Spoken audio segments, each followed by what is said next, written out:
ouvre une nouvelle page. Une nouvelle heure, 7 heures, une nouvelle approche et une nouvelle dynamique. Désormais à 7 heures, de lundi à vendredi, au-delà de la revue, les textes, les contextes et les prétextes pour ensemble informer et faire comprendre l'information.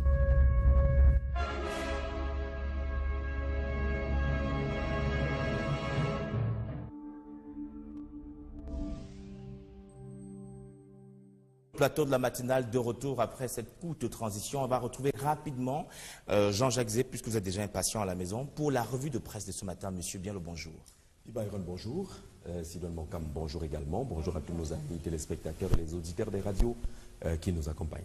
Merci d'être avec nous ce matin. On va faire le tour des journaux parus en kiosque ce jour et on commence tout de suite et maintenant par le Cameroun Tribune.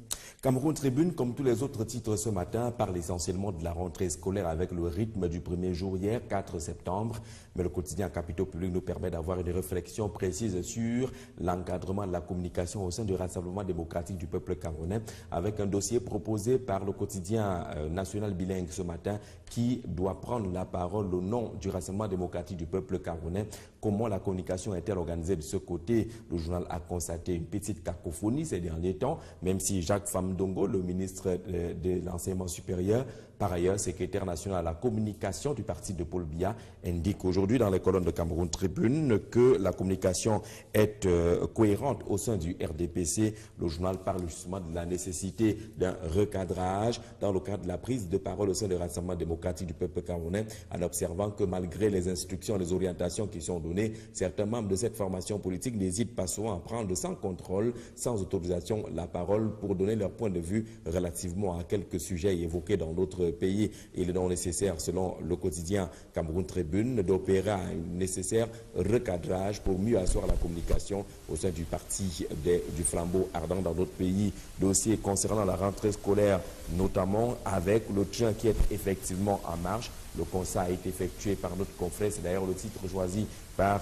Cameroun Tribune ce matin. Plus de 4,5 millions d'écoliers et élèves ont repris le chemin de l'école hier sur toute l'étendue du territoire national, y compris les régions du nord-ouest et du sud-ouest, où le ministre de l'Éducation de base et le ministre de l'Enseignement secondaire ont respectivement lancé solennellement l'année scolaire. Des reportages sont proposés d'ailleurs par Cameroun Tribune dans différentes localités à la fois du nord-ouest, du sud-ouest, mais également d'autres parties du pays pour évaluer effectivement le rythme de cette reprise des cours. On notera le point faible du côté du nord-ouest de Bamenda, avec naturellement les villes mortes, mais le journal indique ce matin que de ce côté-là, on est lancé dans ce qu'on appelle Progressive Resumption of Schools, avec justement ce retour progressif des classes dans le nord-ouest et le sud-ouest, tel que l'affirme notre confrère ce matin, alors qu'il y a une effectivité certaine observée dans le sud-ouest au passage du ministre Jean-Ernest Massénanga-Lebibert, le ministre des Enseignements secondaires. C'est en tout cas rentrée progressive. Les regards sont toujours tournés vers cette région aujourd'hui pour évaluer davantage au second jour de la rentrée scolaire quel sera le rythme du retour aux classes de ce côté-là. Un retour marqué cependant par quelques incidents selon mutation du côté de Kumbo, des affrontements qui ont fait un mort. Kumbo à feu et à sang, titre mutation ce matin. C'est une expédition de la gendarmerie nationale en quête de chanvre indien qui a fait un mort et des blessés parmi la population. Le journal, dans son reportage, nous propose les choses vues et entendues dans le département du Bouy après cette descente, les éléments de la gendarmerie nationale, tout en précisant à la clôture de ce reportage que les incidents de Kumbo, qui ont quand même vu quelques édifices publics incendiés, n'avaient rien à voir avec une quelconque contestation autour de la rentrée scolaire, mais le commandant de compagnie de ce côté-là a été provisoirement, dans le cas des mesures conservatoires, suspendu et remplacé selon mutation. Beaucoup parlent là-bas de l'excès de zèle de cet homme. L'opération de la gendarmerie consistait justement à éventrer une poche de trafic de stupéfiants dans une localité non loin de Kumbo. Malheureusement, de ce côté, les choses se sont mal passées avec des affrontements qui ont été enregistrés. Les dégâts également importants qui ont été enregistrés dans le département du Bouy. Le journal parle également de la rentrée scolaire ce matin, une rentrée scolaire marquée dans le nord-ouest et le sud-ouest par les villes mortes. D'ailleurs, c'est une rentrée sous fond de villes mortes, indique notre confrère ce matin dans le tour effectué également dans les différentes régions concernées par entre guillemets, la contestation. Chose vue et entendue à Bamenda, par exemple, malgré la morosité ambiante, à Boya aussi, du fait des débrayages, les élèves ont timidement regagné des salles de classe. Le ministre des Enseignements secondaires le dit clairement dans les colonnes de mutation ce matin. Nous allons suivre l'évolution des cours dans ces différentes villes. Les cours ont cependant commencé à Douala, les cours ont également commencé à Yaoundé, selon notre confrère, des débuts sous haute tension, cependant du côté de Bamenda, où se trouvait le ministre de l'Éducation de base pour le lancement solennel de cette rentrée scolaire. Dans tous les cas, tous ces points sont situés par notre confrère, le quotidien privé, mutation qui est dans les kiosques ce matin. Mais face à cette situation qui n'a pas radicalement changé, notamment dans le nord-ouest, le quotidien Émergence a une réflexion ce matin, celle peut-être de s'attaquer finalement aux questions qui sembleraient-il fâchent. Il ne s'agirait donc pas de revendications liées à la libération des leaders anglophones, puisqu'ils ont été libérés. Naturellement, la plupart, selon le quotidien Émergence ce matin, 10 mois de ville morte. Les leçons à tirer par le gouvernement sont proposées par notre confrère ce matin, qui analyse à sa manière ce qui se passe finalement sur le terrain, indiquant par exemple qu'à la réalité, nous comprenons, dit le journal, qu'au fond, le problème des anglophones n'est pas fondamentalement lié à la libération des prisonniers, il est ailleurs, il est lié à la gouvernance. Voilà pourquoi il réclame un débat sur la forme de l'État, tandis qu'en face, on fait le dos rond. Le journal remarque également que les anglophones ne font pas cas de tous les efforts déployés par le gouvernement. La situation se durcit malheureusement, surtout qu'au départ, il y a eu une sorte de déni d'un problème anglophone. Finalement, on a admis l'existence d'un malaise. Le journal indique également que les revendications anglophones ont dévié depuis longtemps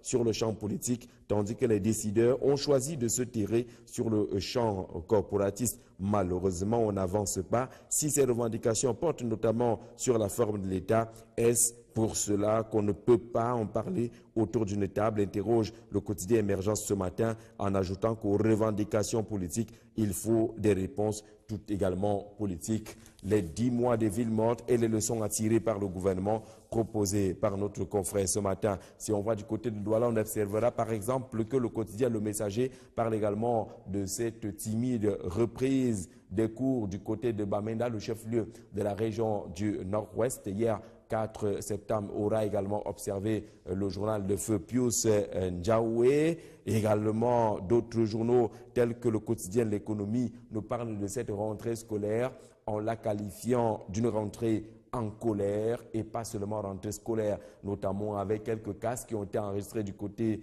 de Kumbo, mais également le malaise qui persiste dans les régions anglophones. Une rentrée en colère, indique le quotidien de l'économie ce matin. Info Matin, pour sa part, va plus loin que ce qui a été vu du côté de Kumbo pour parler des dessous d'un affrontement qui a fait un mort, selon le journal Info Matin de Dieudonné Veng ce matin. Il faut bien lire au-delà de ces faits, puisque relativement à la rentrée scolaire, les revendications et les affrontements n'avaient pas un trait directement lié à la rentrée scolaire, même si on aurait observé que les établissements scolaires ont payé le lourd tribut et qu'un drapeau inconnu aura même été installé dans le chef-lieu du département du Bouy. Autant d'éléments qui amènent le journal de Michel Michaud-Moussala au plus qui est dans les kiosques ce matin observé que affrontement de Kumbo, accident de la circulation, ville morte, rentrée morte, mais autant d'éléments aujourd'hui qui amènent au plus à penser et à poser une question. Le Cameroun serait-il en train de s'effondrer,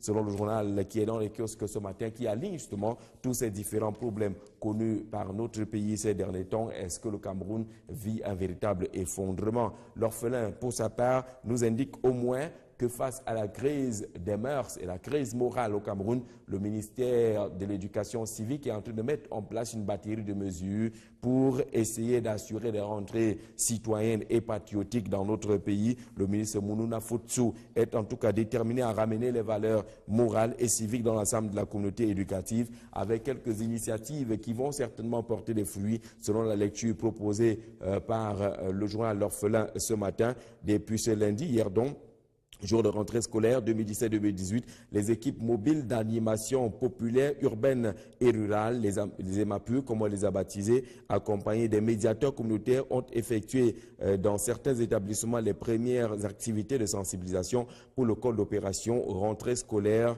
citoyenne et patriotique. Les EMAPU et les médiateurs se déploient dans les établissements. Mais vous verrez également que l'orphelin s'intéresse aux concours administratifs au Cameroun avec une question fondamentale: où vont les milliards générés par les frais des dossiers dans notre pays? Les concours administratifs et ceux qui permettent d'entrer dans les grandes écoles drainent des milliers de jeunes chaque année, même quand le nombre de places est limité. On a la troublante impression que les organisateurs surfent tout simplement sur les milliards que génère la composition des dossiers et les cautions exigées qui ne sont pas du tout remboursables. Et du coup, ça fait plusieurs milliards de francs CFA enregistrés chaque année au Cameroun. Quelle est la destination finale de cet argent? Interroge l'orphelin ce matin. Le Point Hebdo, pour sa part, nous parle de la présidentielle 2018 et l'alternance au pouvoir. Elle est certaine, elle est plus lointaine, cette présidentielle.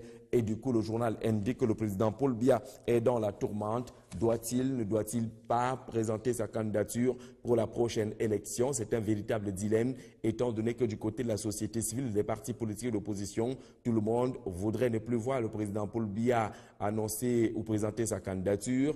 Au sein du Rassemblement démocratique du peuple camerounais, les motions de soutien et les appels à candidature sont plutôt fleuves venant de l'ensemble du territoire national, appelant Paul Biya à être candidat. Et du coup, l'homme lion est dans la tourmente, tel que l'indique notre confrère ce matin, qui va même plus loin en indiquant que le chef de l'État pourrait avoir au moins 5 éléments qui pourraient justifier sa candidature à la prochaine présidentielle, celle de 2018. Quels sont ces 5 éléments qui plaident pour la candidature du président Paul Biya? Organiser une élection crédible, c'est un challenge pour le chef de l'État. Préparer sa succession, une autre réalité, assurer l'émergence du pays, parachever le processus de démocratisation, entre autres points soulevés par le Point Plus ce matin pour essayer, le Point Hebdo, de comprendre pourquoi le chef de l'État actuel devrait être candidat. Sauf qu'il devra également faire face à l'attitude de la diaspora camerounaise. Et le journal nous propose un dossier ce matin sur la diaspora, justement. Diaspora et pouvoir politique au Cameroun, entre amour, méfiance et même déviance. Une situation de « je t'aime, moi non plus », généralement pas du tout compréhensible en dehors des points qui sont soulevés justement par le Point Hebdo ce matin, qui nous parle du regard que jette le pouvoir de Yaoundé sur la diaspora. Comment devrait-on, comment considère-t-on aujourd'hui la diaspora camerounaise? Il y a naturellement dans cette lecture proposée par notre confrère cette diaspora violente et diaspora violence symbolique, la peur des enfants inconnus qui semble également animer les pouvoirs publics, le potentiel économique qui est cependant considérable. D'ailleurs, le premier forum de la diaspora vient de se tenir au Cameroun. La diaspora, s'agit-il des opposants ou des électeurs potentiels? Les lois relatives à la participation de la diaspora aux élections sont en marche dans notre pays, mais il y a aussi en tout cas des réflexions économiques. Mais une conclusion proposée par notre confrère, il faut favoriser le retour des compatriotes, même ceux qui sont à l'étranger. Le quotidien L'Épervier nous parle justement de la diplomatie camerounaise. Quel regard aujourd'hui? Une sorte d'immobilisme semble se dégager selon le quotidien L'Épervier ce matin, ou alors c'est le résultat de quelques contre-performances de la diplomatie camerounaise. Les nouvelles qui viennent des représentations diplomatiques du Cameroun à l'étranger ne sont pas toujours les meilleures. On note justement beaucoup de dysfonctionnements et autres qui amènent notre confrère à interroger à la fois l'immobilisme ou alors les contre-performances de ces représentations diplomatiques, alors que la grande une, quant à elle, est consacrée à des performances liées à la recherche et l'innovation dans notre pays. Le docteur Madeleine Tchouenté, qui est le ministre de la Recherche scientifique et de l'innovation, au cœur de l'émergence, indique justement notre confrère ce matin au sujet de quelques bons points marqués par ce département ministériel en termes de recherche scientifique, mais également de projets innovants et l'encouragement de l'innovation tel que mené par le département ministériel et le ministre Dr Madeleine Tchouenté, cité à la grande une justement du quotidien L'Épervier ce matin. Et les performances économiques, expression économique, et dans les kiosques ce matin, l'hebdomadaire consacre sa grande une et naturellement son grand angle au commerce et le commerce, le Cameroun à l'assaut du marché nigérian. Le gouvernement camerounais évoque désormais la possibilité d'un accord de partenariat économique avec son puissant voisin du Nigeria, d'un potentiel de pratiquement 180 millions de consommateurs et avec lequel le Cameroun partage plus de 1500 km de frontières. Le regard du milliardaire Paul Fokam Kamoui, fondateur du groupe Afriland, est également proposé dans le grand angle sur l'intérêt et la nécessité peut-être de ces accords économiques entre le Cameroun et le Nigeria, mais également le point de vue du groupement interpatronal du Cameroun, le GICAM, et du think tank Camercap également proposé dans ce dossier qui situe l'importance et ce que pourraient générer les rapports et les échanges commerciaux entre le Cameroun et le Nigeria. D'ailleurs, le titre est clair là-dessus, le Cameroun à l'assaut du marché nigérian, dont les potentialités, le potentiel d'ailleurs proposé par notre confrère ce matin, quand le Cameroun veut attirer les investisseurs nigérians au sujet justement des démarches qui sont de plus en plus menées et qui sont observées.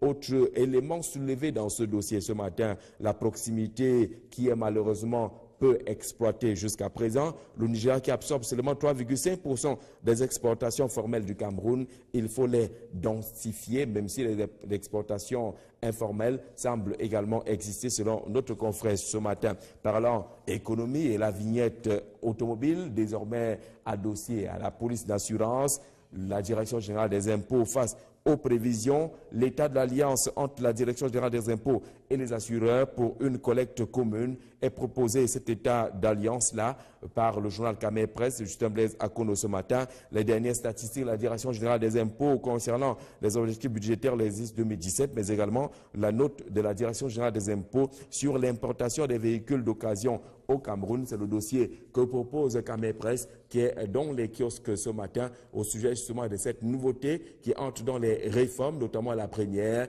qui allie aujourd'hui assurance et vignette automobile depuis la loi des finances 2017. Quel regard peut-on y jeter aujourd'hui, pratiquement à mi-parcours de l'année 2017? Le journal le propose également une lecture sur cet appui de l'Allemagne pour le Cameroun dans le cadre de l'aide au développement. C'est 66 milliards de francs CFA au profit du Cameroun octroyés par la République fédérale d'Allemagne. On va terminer avec Eco Santé ce matin qui nous donne les échos des eaux minérales dans notre pays avec un classement pratiquement du top 10 des 10 meilleures eaux minérales de notre pays. C'est un classement établi grâce à une étude Dr Swap Onozar Annick sur la potabilité des eaux de boissons offertes aux populations. Découvrons avec le journal les eaux minérales qui respectent les normes et les meilleures, les 10 meilleures dans le cas de la distribution de l'eau minérale dans notre pays, mais également, on va le dire, les spécificités de ces eaux minérales qui doivent être de qualité selon ces études proposées par EcoSanté dans les kiosques ce matin.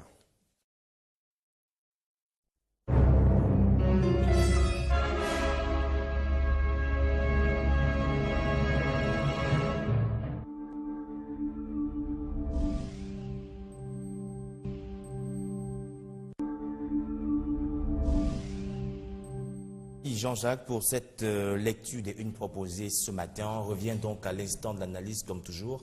Et notre première préoccupation, Sidoine Monkam.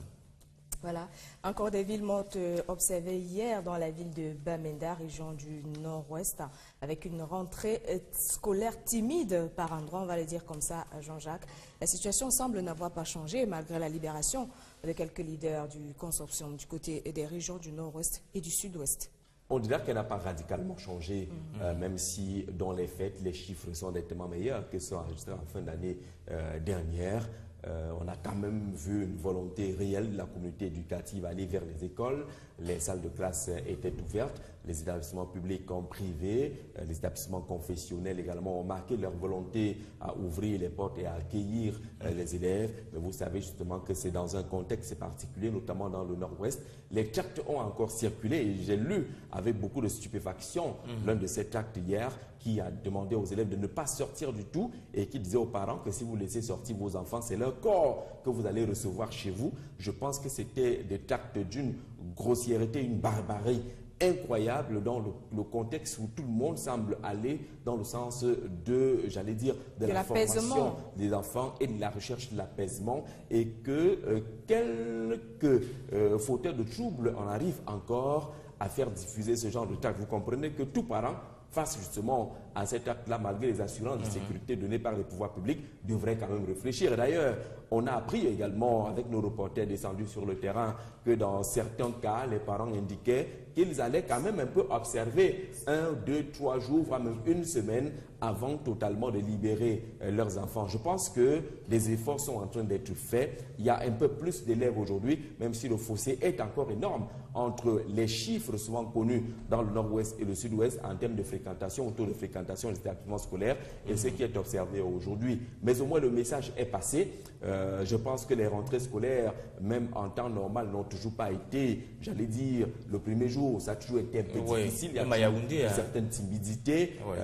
On espère que cette timidité va passer et que les élèves auront droit à leurs 9 mois de cours et qu'on va rattraper justement ce qui a été perdu, il faut le dire ainsi, l'année dernière. On va quand même regretter que les débordements soient encore enregistrés, notamment à Kumbo, même si on vous dira que cet événement n'avait pas au départ, n'avait rien à voir avec la rentrée scolaire, mais vous savez qu'il y a eu un impact sérieux sur la rentrée scolaire dans le département du Bouy, justement. Il y a eu, selon les images qui font le tour des réseaux sociaux, quelques établissements scolaires incendiés. Dommage, parce que pour une affaire qui n'avait rien à voir avec l'école, qu'on s'en prenne finalement à la formation. Et du coup, les questions telles que soulevées par le quotidien L'Émergence ce matin sont importantes. Finalement, où en est-on? Que revendique-t-on finalement dans le cadre de cette affaire? Puisqu'on savait qu'au sortir des dernières négociations et des derniers points de radicalisation, il s'agissait de la libération des leaders qui étaient souhaités. Cette opération de libération est en marche. C'est-à-dire que le problème est ailleurs. Le problème semble être ailleurs et le quotidien Émergence appelle aujourd'hui peut-être à attaquer frontalement les questions qui fâchent, notamment celles liées à la forme de l'État. D'autres personnes qui voudraient profiter derrière. Bon, profiter ou pas, on est bien obligé aujourd'hui d'éventrer tout ce qui se cache encore, ce que les gens ont dans leur ventre. Il faut le sortir aujourd'hui. Qu'est-ce qui fait finalement problème? Étant donné, le quotidien Émergence le dit encore, que ceux qui posent des actes de radicalisme ignorent totalement les efforts qui ont été faits par les pouvoirs publics. Et en termes des efforts, ils sont nombreux aujourd'hui en termes de formation, de réforme dans la formation, redéploiement des personnels, augmentation des primes et autres frais d'encouragement au retour à l'école dans le nord-ouest et le sud-ouest, les réponses corporatistes qui ont été trouvées pour les avocats, pour les enseignants et autres. Il y a quand même panoplie de mesures qui ont été prises de ces mesures-là par les pouvoirs publics, mais qui semblent être ignorées par ceux qui tiennent encore la ficelle de la radicalisation de la situation. Alors, le quotidien Émergence demande aujourd'hui peut-être d'attaquer les problèmes qui peuvent fâcher, notamment la forme de l'État, parce que beaucoup parlent des questions de gouvernance, et que ces questions de gouvernance-là pourraient passer par une relecture de la forme de l'État. Cela souhaite par exemple une forme de fédéralisme. Il faut le dire aujourd'hui. Le président a martelé que c'est pas possible. Le président a dit que la forme de l'État ne peut pas être attaquée. Dans tous les cas, c'est mais son rôle. la commission justement qui a été mise en place par l'État. La commission de la promotion du bilinguisme et du multiculturalisme a son rôle. Et cette commission est à pied d'œuvre. Et là aussi, il faut inscrire cette commission-là parmi les mesures d'apaisement qui ont été trouvées par les pouvoirs publics. C'est une structure qui arrive et qui est censée écouter, recenser et proposer. C'est-à-dire que si vous avez des revendications qui vont dans le sens de l'apaisement et de la construction d'un État qui puisse satisfaire tous les Camerounais, il faut s'adresser à cette commission en termes de proposition, parce que la commission ne va pas imaginer des choses. Les gens qu'on a nommés là-bas ne sont pas des êtres omniscients. Ils auront besoin d'écouter, de recenser, d'étudier, d'examiner, de proposer pour indiquer justement que voilà ce que les Camerounais disent, voilà ce qu'on pense pour que cet État-là puisse éloigner des problèmes comme ceux qu'on est en train de traverser aujourd'hui. Mais on dira que quelle que soit la démarche, quel que soit l'état des revendications, il y a quelque chose de fondamental, c'est l'école. Et à ce sujet-là, justement, on va tirer un coup de chapeau à tous ceux qui sont allés à l'école, tous ceux qui encouragent retour à l'école aujourd'hui. J'ai vu dans quelques éléments, même certains leaders des partis politiques dits de l'opposition qui sont descendus sur le terrain pour aller mobiliser les uns les autres et sauver ce qui est fondamental. L'école doit pouvoir faire l'unanimité. L'école est sacrée, l'école est universellement protégée. L'école, c'est le seul ami qui ne trompe pas. Protéger l'école. Et on est vraiment sérieux. J'ai lu un petit post du professeur Aboya Manassé Ndong sur Facebook. En un ou deux mots, que serions-nous devenus sans école? Je crois que c'est tout dire dans ce petit mot du professeur Aboya, que serions-nous devenus sans école? Parce que même ceux qui sont dans la revendication aujourd'hui, s'ils peuvent poser une revendication, ils peuvent construire ces revendications, ils peuvent mener des négociations, ils le font parce qu'ils ont appris, ils ont été à l'école, ils peuvent mieux s'exprimer en français ou en anglais aujourd'hui, ils peuvent construire des phrases parce qu'ils ont été à l'école. Donc on ne pourrait pas, on ne devrait pas paralyser l'école aujourd'hui et, j'allais dire, asphyxier les petits, tuer le Cameroun de demain et tuer l'avenir, quel que soit le pays en tout cas. D'accord, merci Jean-Jacques. En bon bantou, on vous a compris. Hein. Vous pensez à ça parfois ici ce matin. Alors, une autre préoccupation, c'est vrai, j'avoue, je me suis souvent aussi posé cette question. Beaucoup d'étudiants se poseront également cette question ce matin, encore plus quand le journal est revenu sur la même question. On a l'habitude de faire des concours, ils sont des milliers, pourtant on veut quelques dizaines ou quelques centaines de personnes. Et on se pose la question de savoir où va ces milliards qu'encaisse l'État à chaque fois. C'est une question qui mérite quand même des réponses, Jean-Jacques. Peut-être qu'on va relayer tout simplement la question. Peut-être qu'on va relayer la question et attendre que les réponses nous soient données par qui de droit. Les concours administratifs sont organisés. Ce n'est pas parce qu'on a dit qu'il n'y a que 5 places qu'on ne va pas prendre 500 000 candidatures. Non, l'un n'éloigne pas l'autre. C'est tout le monde qui va avoir voix au chapitre. C'est tout le monde qui veut se donner sa chance. À dire que j'étais par exemple en train d'écouter un gouverneur d'une province en Chine et qui disait que pour recruter un délégué provincial, on lance un appel à candidature en Chine pour recruter un seul délégué. Et vous savez que la Chine, c'est 1,5 milliard d'habitants. Et vous avez un concours comme celui-là pour prendre un seul délégué, vous enregistrez des millions de candidatures. Et à la fin, vous ne recrutez qu'un seul candidat retenu sur des critères qui sont clairs. Et à l'époque, un journaliste ivoirien, j'ai demandé à ce gouverneur chinois, que faites-vous des échoués? Et le gouverneur chinois répond que, attention, la réponse est dans votre question. Vous avez bien dit échouer. Quand on a dit échouer, on n'a plus rien à revendiquer. Celui qui a échoué a une chose à faire, repartir, se préparer pour le prochain concours. On ne gère pas les échoués. Alors, le continent africain, c'est compliqué la tâche. En réfléchissant sur comment gérer les échoués. On vous a dit que si vous participez à un concours, vous payez 10 000 francs. Eh bien, on n'a pas dit dans ce concours qu'après le paiement de 10 000 francs, on vous rembourse si vous n'avez pas eu tel moyen. Non, c'est parti et c'est parti. Ce que vous avez à faire, si vous n'êtes pas retenu, c'est d'aller vous préparer encore pour revenir. Mais cela n'efface pas la question de base, la gestion de ces milliards de francs CFA. Lorsque vous voyez le concours de la police, par exemple, vous avez des dizaines de milliers de candidatures. Le concours de la gendarmerie, c'est des centaines de milliers de candidatures. Le concours de l'ENAM, ils sont nombreux. Ceux qui ont le niveau ou ceux qui n'ont pas le niveau, tout le monde paye pour participer à ces différents concours-là. Ils ne sont pas gratuits. Maintenant, il faut aller lire les lignes budgétaires du Cameroun. Qu'est-ce qu'on a prévu? Qu'est-ce qu'on a dit là-bas en termes de destination de cet argent lié au concours? Parfois, au Cameroun, on a l'impression qu'il y a des concours qui sont organisés juste pour faire des recettes.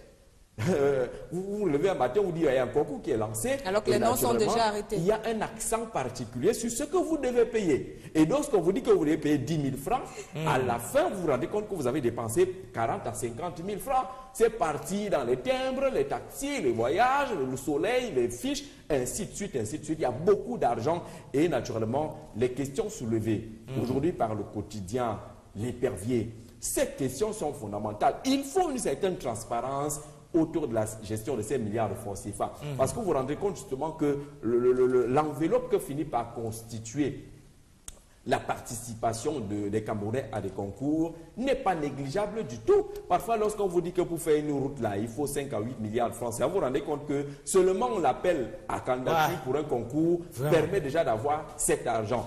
Mais on ne sait pas finalement où va l'argent en question parce qu'il y a une certaine opacité autour de la gestion de ce n'est pas seulement ça. Il y a des gens que vous payez quand vous voyagez tout le temps. Vous appelez souvent ça comment le péage là, oui. Non, le péage à l'origine a été créé pour l'autofinancement de l'entretien routier. C'est-à-dire qu'on s'est rendu compte que l'État n'a pas suffisamment d'argent pour entretenir les routes. Et on a demandé à la route elle-même de produire l'argent pour son entretien.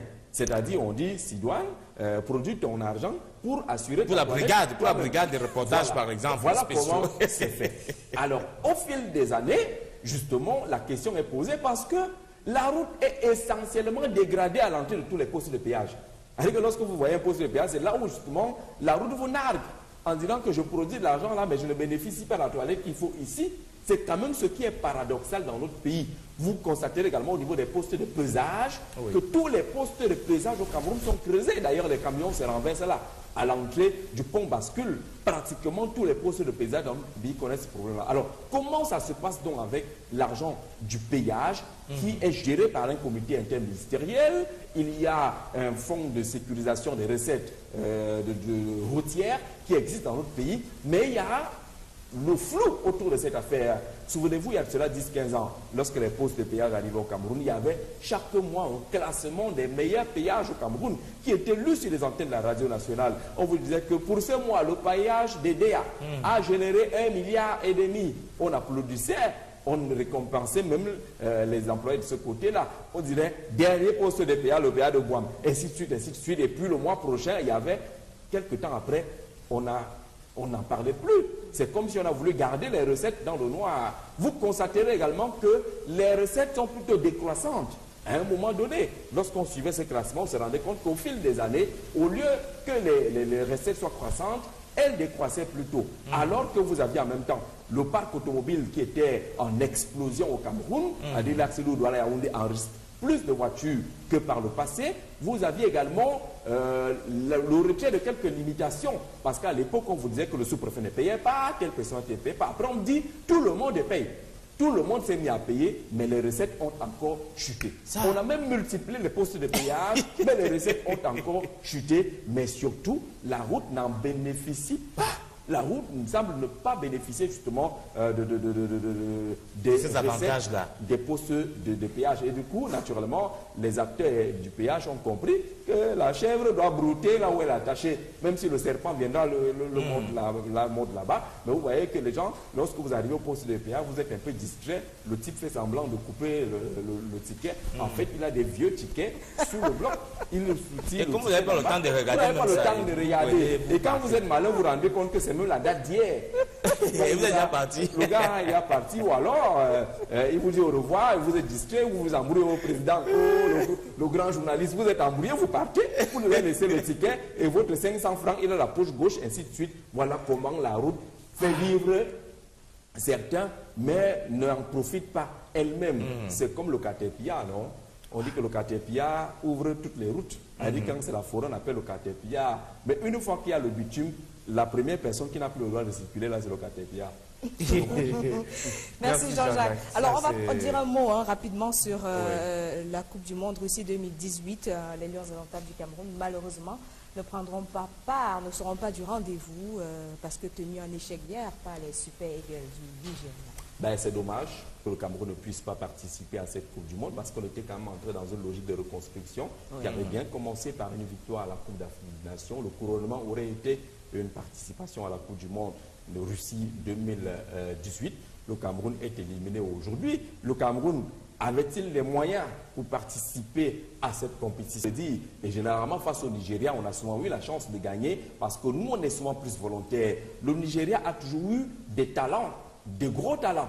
Mais on a toujours gagné parce que l'engagement, la foi faisait souvent notre force, même si on avait quelques talents, il faut le dire également. Mais cet engagement-là semble ne pas exister aujourd'hui. Cette préparation au fighting spirit n'est plus une réalité aujourd'hui. Mais s'il doit, la vérité, c'est aussi que sur le plan de la comparaison, lorsque vous prenez le Nigeria et d'autres équipes, vous vous rendez compte quand même que même des joueurs talentueux que nous avons sont allés jouer dans les championnats de 3e, 4e ou 5e zone. La Chine n'est pas une destination pour les joueurs en jambes.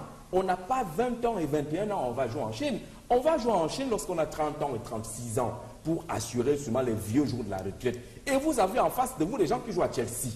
Les gens qui jouent dans des grands championnats et qui sont en jambes. Dans ces configurations, il est bien difficile d'avoir une équipe qui puisse tenir. Et le Cameroun, au fil des années, perd ses talents. Alors, à quel niveau se trouve le problème? Vous avez des Matip et les autres qui refusent de venir.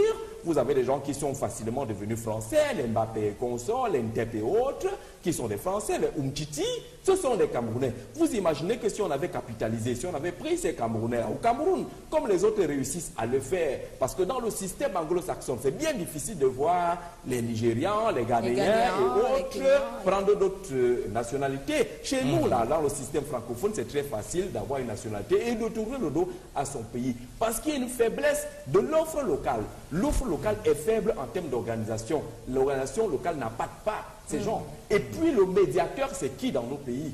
Si on dit le médiateur, c'est Hugo Bross, je ne suis pas sûr que Hugo Bross peut convaincre nos frères qui sont là-bas. Il faut mettre en scène les Roger Mila, les Omambik, les Rigobert, les autres, les Samuel Eto'o, pour essayer de convaincre ceux-là qui ont choisi de ne pas venir ou alors de prendre une autre nationalité. Mais il faut dire qu'on n'a pas reconnu notre équipe nationale, hein, celle qui a remporté la Coupe d'Afrique des Nations. On le prend d'abord 4-0 du côté du Nigeria, ici au Cameroun. C'est vrai que l'équipe s'est quand même remobilisée. Il y avait du jeu, quand même, on va le dire comme ça. Mais on n'a pas pu gagner, remporter cette un match de football, soit tu le gagnes, soit tu le perds, soit tu fais un match nul. Merci Jean-Jacques. Merci d'être passé sur le plateau ce matin, de nous avoir servi cette belle revue de presse et analyse. On va simplement dire bonjour également à M. Elan Antoine qui nous regarde tous les matins. Merci de votre fidélité. Koulibaly premier qui nous regarde. Alain Aubé qui nous regarde également. Et puis Accor Bongo qui vous envoie un bonjour particulier. Notre correspondant du côté de l'Est. Accor Bongo. Voilà. Ça sent un peu le nom d'un insecte que j'ai connu à... Non, c'est plutôt l'Akbankoubou. C'est un truc du côté des bateaux et que les gens mangent. L'Akbankoubou. On va souhaiter bonne fête à toutes celles qui portent le magnifique prénom de Raïssa, puisque les Raïssa sont à l'honneur ce matin. Et je pense à la charmante Raïssa Ngande qui nous suit ici même, à Yaoundé. Gros bisous à toi. Charmante et sympathique, ma nièce, et ton combat Raïssa. Et ton combat Raïssa. La nièce, tu peux la rencontrer, un de ces quatre? Il sait que tu n'es pas le genre donc quand tu étais jeune, tu draguais. Tonton. Quand tu étais jeune, tu draguais, mais quand ça approche tes nièces, tu... Tonton a un petit nom du village, que je ne veux pas dire ici. Tu n'es pas le genre de gars, Jean-Jacques, qui draguait les filles des autres, et puis tes nièces aujourd'hui, quand on va s'approcher, tu dis jamais. Non, mon devoir, c'est les protéger. D'accord. Très bonne journée à vous, et on se retrouve demain avec le même plaisir.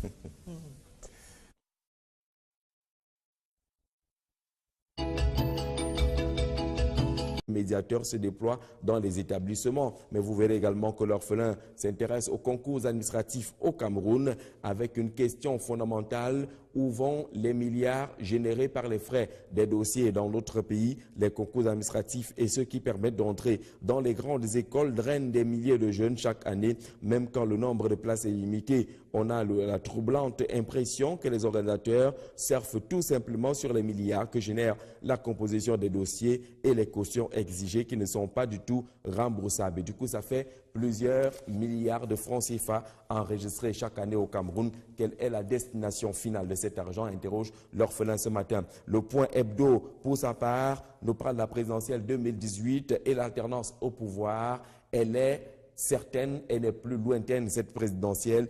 Et du coup, le journal indique que le président Paul Biya est dans la tourmente. Doit-il, ne doit-il pas présenter sa candidature pour la prochaine élection? C'est un véritable dilemme, étant donné que du côté de la société civile, des partis politiques d'opposition, tout le monde voudrait ne plus voir le président Paul Biya annoncer ou présenter sa candidature.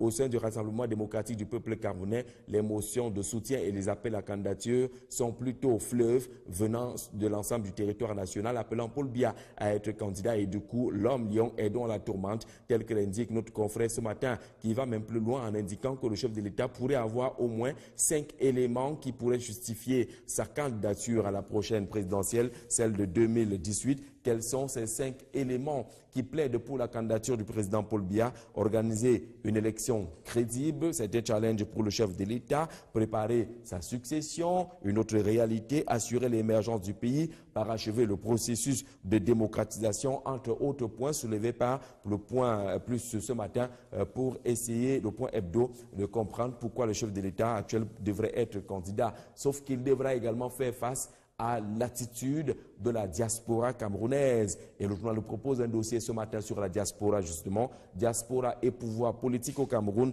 entre amour, méfiance et même déviance. Une situation de « je t'aime, moi non plus », généralement pas du tout compréhensible en dehors des points qui sont soulevés justement par le point hebdo ce matin, qui nous parle du regard que jette le pouvoir de Yaoundé sur la diaspora. Comment devrait-on, comment considère-t-on aujourd'hui la diaspora camerounaise? Il y a naturellement dans cette lecture proposée par notre confrère cette diaspora violente et diaspora violence symbolique, la peur des enfants inconnus qui semble également animer les pouvoirs publics, le potentiel économique qui est cependant considérable. D'ailleurs, le premier forum de la diaspora vient de se tenir au Cameroun. La diaspora, s'agit-il des opposants ou des électeurs potentiels? Les lois relatives à la participation de la diaspora aux élections sont en marche dans notre pays, mais il y a aussi en tout cas des réflexions économiques. Mais une conclusion proposée par notre confrère, il faut favoriser le retour des compatriotes, même ceux qui sont à l'étranger. Le quotidien L'Épervier nous parle justement de la diplomatie camerounaise. Quel regard aujourd'hui? Une sorte d'immobilisme semble se dégager selon le quotidien L'Épervier ce matin, ou alors c'est le résultat de quelques contre-performances de la diplomatie camerounaise. Les nouvelles qui viennent des représentations diplomatiques du Cameroun à l'étranger ne sont pas toujours les meilleures. On note justement beaucoup de dysfonctionnements et autres qui amènent notre confrère à interroger à la fois l'immobilisme ou alors les contre-performances de ces représentations diplomatiques, alors que la grande une, quant à elle, est consacrée à des performances liées à la recherche et l'innovation dans notre pays. Le docteur Madeleine Tuente, qui est le ministre de la Recherche scientifique et de l'innovation, au cœur de l'émergence, indique justement notre confrère ce matin au sujet de quelques bons points marqués par ce département ministériel en termes de recherche scientifique, mais également de projets innovants et l'encouragement de l'innovation tel que mené par le département ministériel et le ministre Dr Madeleine Tuente, cité à la grande une justement du quotidien L'Épervier ce matin. Et les performances économiques, expression économique, et dans les kiosques ce matin, l'hebdomadaire consacre sa grande une et naturellement son grand angle au commerce. Et le commerce, le Cameroun à l'assaut du marché nigérian. Le gouvernement camerounais évoque désormais la possibilité d'un accord de partenariat économique avec son puissant voisin du Nigeria, d'un potentiel de pratiquement 180 millions de consommateurs et avec lequel le Cameroun partage plus de 1500 km de frontières. Le regard du milliardaire Paul Fokam Kamoui, fondateur du groupe Afriland, est également proposé dans le grand angle sur l'intérêt et la nécessité peut-être de ces accords économiques entre le Cameroun et le Nigeria, dans le nord-ouest et le sud-ouest, en termes de fréquentation, autour de fréquentation des établissements scolaires, et ce qui est observé aujourd'hui. Mais au moins le message est passé. Je pense que les rentrées scolaires, même en temps normal, n'ont toujours pas été, j'allais dire, le premier jour. Ça a toujours été un peu difficile. Il y a une certaine timidité. On espère que cette timidité va passer et que les élèves auront droit à leurs 9 mois de cours et qu'on va rattraper justement ce qui a été perdu, il faut le dire ainsi, l'année dernière. On va quand même regretter que les débordements soient encore enregistrés, notamment à Kumbo, même si on vous dira que cet événement n'avait pas au départ, n'avait rien à voir avec la rentrée scolaire, mais vous savez qu'il y a eu un impact sérieux sur la rentrée scolaire dans le département du Bouy, justement. Il y a eu, selon les images qui font le tour des réseaux sociaux, quelques établissements scolaires incendiés. Dommage, parce que pour une affaire qui n'avait rien à voir avec l'école, qu'on s'en prenne finalement à la formation. Et du coup, les questions telles que soulevées par le quotidien L'Émergence ce matin sont importantes. Finalement, où en est-on? Que revendique-t-on finalement dans le cadre de cette affaire? Puisqu'on savait qu'au sortir des dernières négociations et des derniers points de radicalisation, il s'agissait de la libération des leaders qui étaient souhaités. Cette opération de libération est en marche. C'est-à-dire que le problème est ailleurs. Le problème semble être ailleurs. Et le quotidien Émergence appelle aujourd'hui peut-être à attaquer frontalement les questions qui fâchent, notamment celles liées à la forme de l'État. D'être une personne qui voudrait profiter derrière. Bon, profiter ou pas, on est bien obligé aujourd'hui d'éventrer tout ce qui se cache encore, ce que les gens ont dans leur ventre. Il faut le sortir aujourd'hui. Qu'est-ce qui fait finalement problème? Étant donné, le quotidien Émergence le dit encore, que ceux qui posent des actes de radicalisme ignorent totalement les efforts qui ont été faits par les pouvoirs publics. Et en termes des efforts, ils sont nombreux aujourd'hui en termes de formation, de réforme dans la formation, redéploiement des personnels, augmentation des primes et autres frais d'encouragement au retour à l'école dans le nord-ouest et le sud-ouest, les réponses corporatistes qui ont été trouvées pour les avocats, pour les enseignants et autres. Il y a quand même panoplie de mesures qui ont été prises de ces mesures-là par les pouvoirs publics, mais qui semblent être ignorées par ceux qui tiennent encore la ficelle de la radicalisation de la situation. Alors, le quotidien Émergence demande aujourd'hui peut-être d'attaquer les problèmes qui peuvent fâcher, notamment la forme de l'État, parce que beaucoup parlent des questions de gouvernance et que ces questions de gouvernance-là pourraient passer par une relecture de la forme de l'État. Cela souhaite par exemple une forme de fédéralisme. Il faut le dire aujourd'hui. Le président a martelé que ce n'est pas possible. Le président a dit que la forme de l'État ne peut pas être attaquée. Oui. Dans tous les cas, c'est mais que fait la commission justement qui a été mise en place sur l'État? La commission de la promotion du bilinguisme et du multiculturalisme a son rôle. Et cette commission est à pied d'œuvre. Et là aussi, il faut inscrire cette commission-là parmi les mesures d'apaisement qui ont été trouvées par les pouvoirs publics. C'est une structure qui arrive et qui est censée écouter, recenser et proposer. C'est-à-dire que si vous avez des revendications qui vont dans le sens de l'apaisement et de la construction d'un État qui puisse satisfaire tous les Camerounais, il faut s'adresser à cette commission en termes de proposition parce que la commission ne va pas imaginer des choses. Les gens qu'on a nommés là-bas ne sont pas des êtres omniscients. Ils auront besoin d'écouter, de recenser, d'étudier, d'examiner, de proposer pour indiquer justement que voilà ce que les Camerounais disent, voilà ce qu'on pense pour que cet État-là puisse éloigner des problèmes comme ceux qu'on est en train de traverser aujourd'hui. Mais on dira que quelle que soit la démarche, quel que soit l'état des revendications, il y a quelque chose de fondamental, c'est l'école. Et à ce sujet-là, justement, on va tirer un coup de chapeau à tous ceux qui sont allés à l'école, tous ceux qui encouragent retour à l'école aujourd'hui. J'ai vu dans quelques éléments, même certains leaders des partis politiques dits de l'opposition qui sont descendus sur le terrain pour aller mobiliser les uns les autres et sauver ce qui est fondamental. L'école doit pouvoir faire l'unanimité. L'école est sacrée, l'école est universellement protégée. L'école, c'est le seul ami qui ne trompe pas. Protéger l'école. Et on est d'accord. J'ai lu un petit post du professeur Aboya Manassé Ndong sur Facebook. En un ou deux mots, que serions-nous devenus sans école? Je crois que c'est tout dire dans ce petit mot du professeur Aboya, que serions-nous devenus sans école? Parce que même ceux qui sont dans la revendication aujourd'hui, s'ils peuvent poser une revendication, ils peuvent construire ces revendications, ils peuvent mener des négociations, ils le font parce qu'ils ont appris, ils ont été à l'école, ils peuvent mieux s'exprimer en français ou en anglais aujourd'hui, ils peuvent construire des phrases parce qu'ils ont été à l'école. Donc on ne pourrait pas, on ne devrait pas paralyser l'école aujourd'hui et, j'allais dire, asphyxier les petits. Par exemple, malgré la morosité ambiante, à Boya aussi, du fait des débrayages, les élèves ont timidement regagné des salles de classe. Le ministre des Enseignements secondaires le dit clairement dans les colonnes de mutation ce matin. Nous allons suivre l'évolution des cours dans ces différentes villes. Les cours ont cependant commencé à Douala, les cours ont également commencé à Yaoundé, selon notre confrère, des débuts sous haute tension, cependant du côté de Bamenda, où se trouvait le ministre de l'Éducation de base pour le lancement solennel de cette rentrée scolaire. Dans tous les cas, tous ces points sont situés par notre confrère, le quotidien privé, mutation qui est dans les kiosques ce matin. Mais face à cette situation qui n'a pas radicalement changé, notamment dans le nord-ouest, le quotidien Émergence a une réflexion ce matin, celle peut-être de s'attaquer finalement aux questions qui sembleraient-il fâchent. Il ne s'agirait donc pas de revendications liées à la libération des leaders anglophones, puisqu'ils ont été libérés, naturellement la plupart, selon le quotidien Émergence ce matin. 10 mois de ville morte, les leçons à tirer par le gouvernement sont proposées par notre confrère ce matin, qui analyse à sa manière ce qui se passe finalement sur le terrain, indiquant par exemple qu'à la réalité, nous comprenons, dit le journal, qu'au fond, le problème des anglophones n'est pas fondamentalement lié à la libération des prisonniers, il est ailleurs, il est lié à la gouvernance. Voilà pourquoi il réclame un débat sur la forme de l'État, tandis qu'en face, on fait le dos rond Le journal remarque également que les anglophones ne font pas cas de tous les efforts déployés par le gouvernement. La situation se durcit malheureusement, surtout qu'au départ, il y a eu une sorte de déni d'un problème anglophone. Finalement, on a admis l'existence d'un malaise. Le journal indique également que les revendications anglophones ont dévié depuis longtemps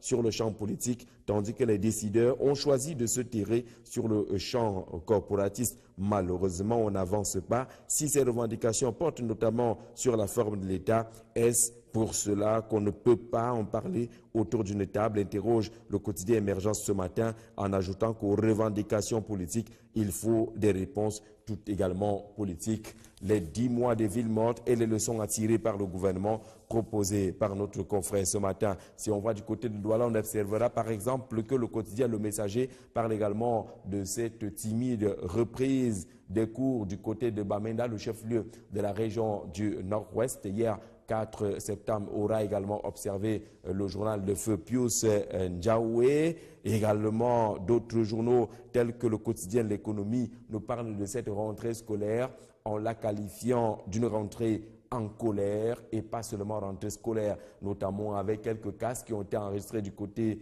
de Kumbo, mais également le malaise qui persiste dans les régions anglophones. Une rentrée en colère, indique le quotidien de l'économie ce matin. Info Matin, pour sa part, va plus loin que ce qui a été vu du côté de Kumbo pour parler des dessous d'un affrontement qui a fait un mort, selon le journal Info Matin de Joe de Neveng ce matin. Il faut bien lire au-delà de ces faits, puisque relativement à la rentrée scolaire, les revendications et les affrontements n'avaient pas un trait directement lié à la rentrée scolaire, même si on aurait observé que les établissements scolaires ont payé le lourd tribut et qu'un drapeau inconnu aura même été installé dans le chef-lieu du département du Bouy.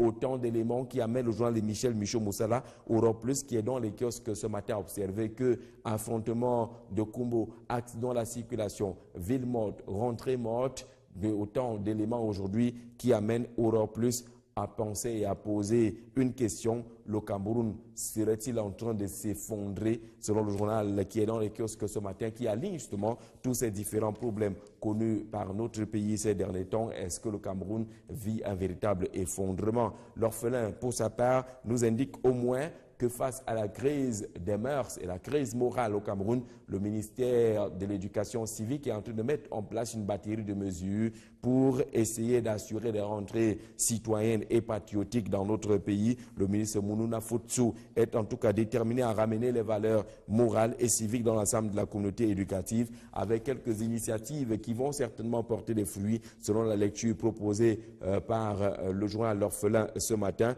Depuis ce lundi, hier donc, jour de rentrée scolaire 2017-2018, les équipes mobiles d'animation populaire, urbaine et rurale, les EMAPU, comme on les a baptisées, accompagnés des médiateurs communautaires, ont effectué dans certains établissements les premières activités de sensibilisation pour le code d'opération rentrée scolaire citoyenne et patriotique. Les EMAPU et les... Ouvre une nouvelle page.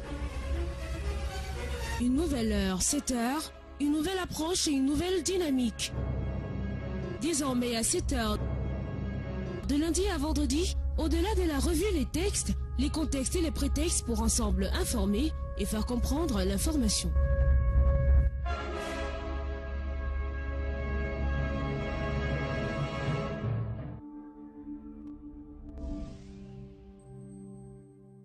Plateau de la matinale de retour après cette courte transition. On va retrouver rapidement Jean-Jacques Zé, puisque vous êtes déjà impatient à la maison, pour la revue de presse de ce matin. Monsieur, bien le bonjour. Byron, bonjour. Sidon Monkam, bonjour également. Bonjour à tous nos amis téléspectateurs et les auditeurs des radios qui nous accompagnent. Merci d'être avec nous ce matin. On va faire le tour des journaux parus en kiosque ce jour et on commence tout de suite et maintenant par le Cameroun Tribune. Cameroun Tribune, comme tous les autres titres ce matin, parle essentiellement de la rentrée scolaire avec le rythme du premier jour hier, 4 septembre. Mais le quotidien Capitaux Public nous permet d'avoir une réflexion précise sur l'encadrement de la communication au sein du Rassemblement démocratique du peuple camerounais, avec un dossier proposé par le quotidien national bilingue ce matin qui doit prendre la parole au nom du Rassemblement démocratique du peuple camerounais. Comment la la communication interorganisée de ce côté, le journal a constaté une petite cacophonie ces derniers temps, même si Jacques Famdongo, le ministre de l'Enseignement supérieur, par ailleurs secrétaire national à la communication du parti de Paul Biya, indique aujourd'hui dans les colonnes de Cameroun Tribune que la communication est cohérente au sein du RDPC. Le journal parle justement de la nécessité d'un recadrage dans le cadre de la prise de parole au sein du Rassemblement démocratique du peuple camerounais, en observant que malgré les instructions, les orientations qui sont données, certains membres de cette formation politique n'hésitent pas souvent à prendre sans contrôle, sans autorisation, la parole pour donner leur point de vue relativement à quelques sujets évoqués dans d'autres pays. Il est donc nécessaire, selon le quotidien Cameroun Tribune, d'opérer un nécessaire recadrage pour mieux asseoir la communication au sein du parti du flambeau ardent dans d'autres pays. Dossier concernant la rentrée scolaire, notamment avec le train qui est effectivement en marche. Le constat a été effectué par notre confrère, c'est d'ailleurs le titre choisi par Cameroun Tribune ce matin. Plus de 4,5 millions d'écoliers et élèves ont repris le chemin de l'école hier sur toute l'étendue du territoire national, y compris les régions du nord-ouest et du sud-ouest, où le ministre de l'Éducation de base et le ministre de l'Enseignement secondaire ont respectivement lancé solennellement l'année scolaire. Des reportages sont proposés d'ailleurs par Cameroun Tribune dans différentes localités à la fois du nord-ouest, du sud-ouest, mais également d'autres parties du pays pour évaluer effectivement le rythme de cette reprise des cours. On notera le point faible du côté du nord-ouest de Bamenda, avec naturellement les villes mortes, mais le journal indique ce matin que de ce côté-là, on est lancé dans ce qu'on appelle Progressive Resumption of Schools, avec justement ce retour progressif des classes dans le nord-ouest et le sud-ouest, tel que l'affirme notre confrère ce matin, alors qu'il y a une effectivité certaine observée dans le sud-ouest au passage du ministre Jean-Ernest Massénangale-Bibert, le ministre des Enseignements secondaires. C'est en tout cas rentrée progressive. Les regards sont toujours tournés vers cette région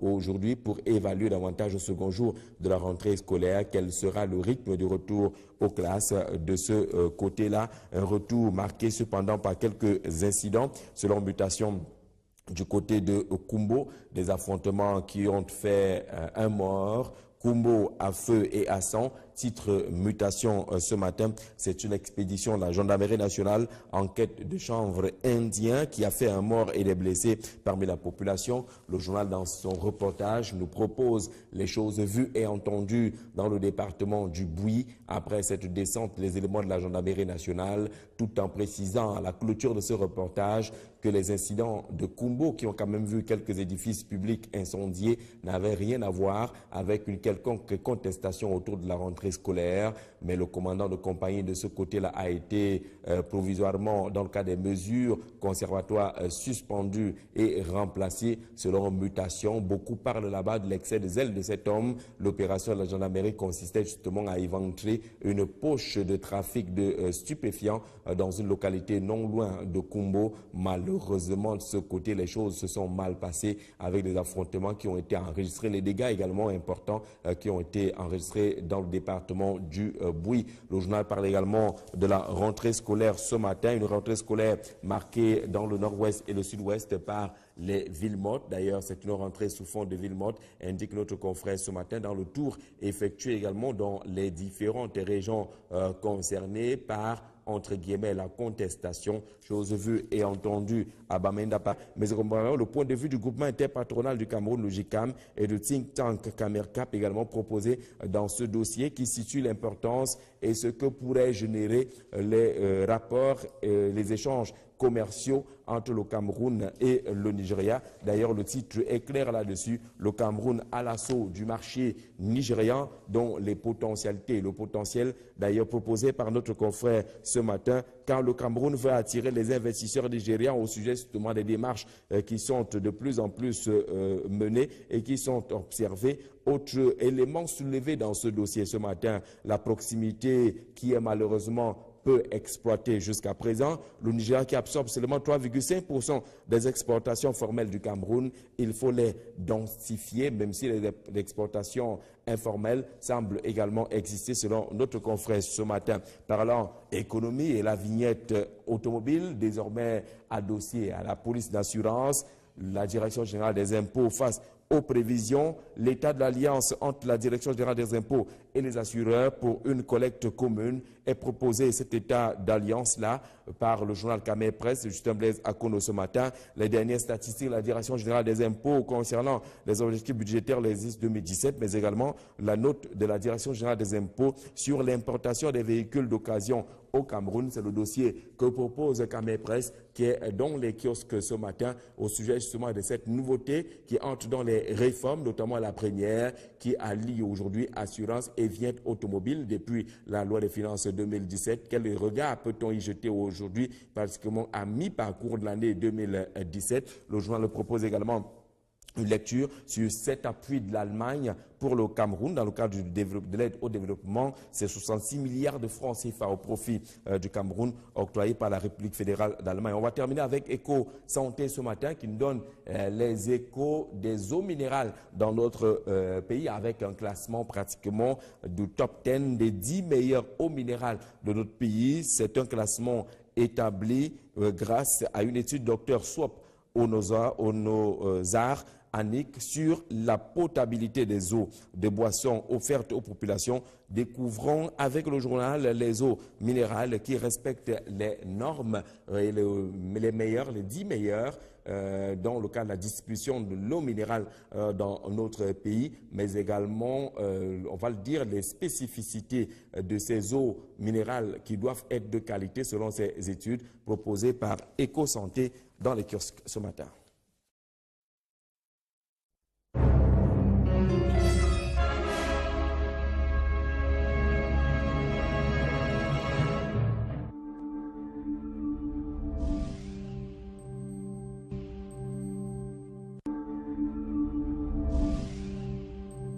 Jean-Jacques, pour cette lecture des unes proposées ce matin, on revient donc à l'instant de l'analyse comme toujours. Et notre première préoccupation, Sidoine Monkam. Voilà, encore des villes mortes observées hier dans la ville de Bamenda, région du Nord-Ouest, avec une rentrée scolaire timide par endroits, on va le dire comme ça, Jean-Jacques. La situation semble n'avoir pas changé malgré la libération de quelques leaders du consortium du côté des régions du Nord-Ouest et du Sud-Ouest. On dirait qu'elle n'a pas radicalement changé, même si dans les faits, les chiffres sont nettement meilleurs que ceux enregistrés en fin d'année dernière. On a quand même vu une volonté réelle de la communauté éducative à aller vers les écoles. Les salles de classe étaient ouvertes. Les établissements publics comme privés, les établissements confessionnels également ont marqué leur volonté à ouvrir les portes et à accueillir les élèves. Mais vous savez justement que c'est dans un contexte particulier, notamment dans le Nord-Ouest. Les tracts ont encore circulé et j'ai lu avec beaucoup de stupéfaction l'un de ces tracts hier qui a demandé aux élèves de ne pas sortir du tout et qui disait aux parents que si vous laissez sortir vos enfants, c'est leur corps que vous allez recevoir chez vous. Je pense que c'était des tracts d'une grossièreté, une barbarie incroyable dans le contexte où tout le monde semble aller dans le sens de, j'allais dire, de la formation des enfants et de la recherche de l'apaisement et que quelques fauteurs de troubles en arrivent encore à faire diffuser ce genre de tracts. Vous comprenez que tout parent face justement à cet acte-là, malgré les assurances de sécurité données par les pouvoirs publics, devrait quand même réfléchir. Et d'ailleurs, on a appris également avec nos reporters descendus sur le terrain que dans certains cas, les parents indiquaient qu'ils allaient quand même un peu observer 1, 2, 3 jours, voire même une semaine avant totalement de libérer leurs enfants. Je pense que les efforts sont en train d'être faits. Il y a un peu plus d'élèves aujourd'hui, même si le fossé est encore énorme entre les chiffres souvent connus